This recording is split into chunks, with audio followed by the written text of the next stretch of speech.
Philip Scott Lear was my Ranger buddy in Ranger School. You know, Ranger School is a 2-month course that they give about one meal a day and 2 hours sleep a night.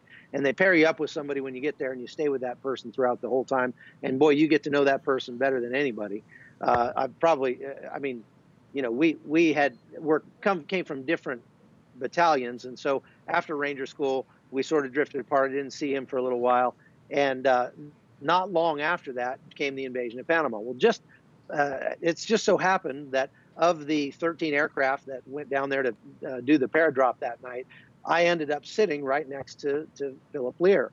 And so we got to catch up. He shared with me that he was engaged to be married. And before we jumped, we shook hands and wished each other luck. He parachuted in and before too long was shot in the neck and killed instantly.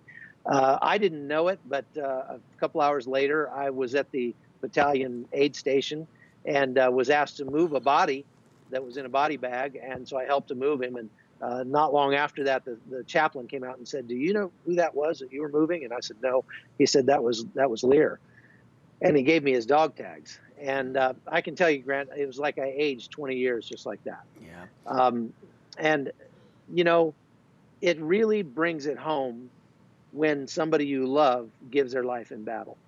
And I can identify with the troops that I talk to nowadays who, when you ask them what's the hardest thing about the job that you do going overseas, facing your mortality on a daily basis, the hardship, the Spartan conditions, being away from your family, what's the hardest thing about your job? They say, coming home and going to the mall and seeing how clueless everybody is, because we've just been going and getting a lesson on just how costly our freedoms are.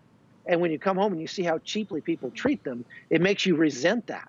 And I felt the same way when I got back. I wanted to just scream at people, don't you understand how valuable this freedom is? And you do nothing but sit on it and watch TV.